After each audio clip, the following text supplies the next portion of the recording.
NCP, জামাত, Islamic দল সহ দেশের বিভিন্ন সকল রাজনৈতিক দল আওয়ামী লীগের মতো সন্ত্রাসী দলকে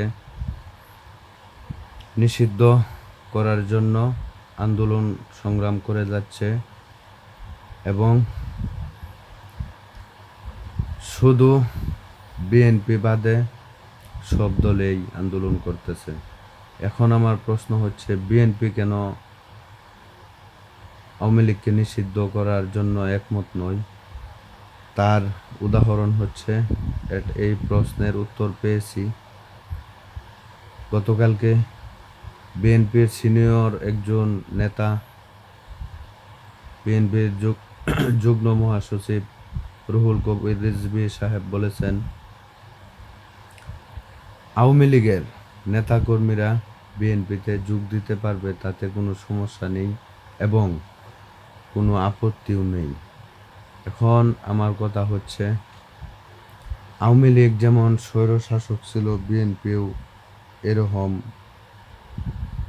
হওয়ার জন্য লেগে পড়েছে এবং আওয়ামী লীগ যেমন চুরি, বাটফারি, হত্যা, রাহাজানি, ছিনতাই, চাঁদাবাজি করত, বিএনপি ইতিমধ্যে করেছেন।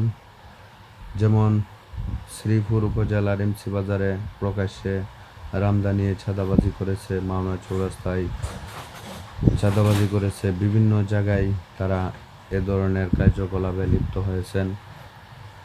প্রিয় বন্ধুরা, আমি স্পষ্ট ভাষায় বলতে চাই বিএনপির উদ্দেশ্যে, যদি বিএনপি তাদের এ ধরনের মনোবল থেকে সরে না দাঁড়ায়, তাহলে বিএনপিকেও একদিন জনগণের কাঠগড়ায় দাঁড়াতে হবে। জনগণ এই বিএনপিকে মাইনাস করে দেবে একদিন, ইনশাআল্লাহ।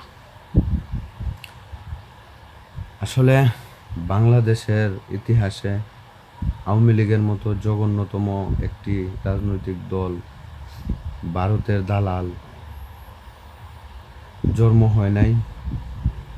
এরকম একটি নিষিদ্ধ জঙ্গি গোষ্ঠীদেরকে বাংলাদেশের রাজনীতি থেকে বাদ দিতে হবে। আমরা বাংলার জনগণ জোর দাবি জানাচ্ছি। এ সরকারকে, আওয়ামী লীগকে নিষিদ্ধ করার জন্য একমাত্র বাধাই হচ্ছে বিএনপি। বিএনপি আওয়ামী লীগকে নিষিদ্ধ করতে দিচ্ছে না। স্পষ্ট ভাষায় বলবো, বিএনপির নেতাকর্মীরা এবং তারেক রহমান, আপনি নিজে খোঁজখবর নেন, এসব আওয়ামী লীগের বিরুদ্ধে প্রতিরোধ গড়ে তুলুন এবং তাদেরকে নিষিদ্ধ করার জন্য এই অন্তর্বর্তী সরকারকে সহযোগিতা করুন, অন্যথায় আপনারা খুবই বিপদে পড়বেন।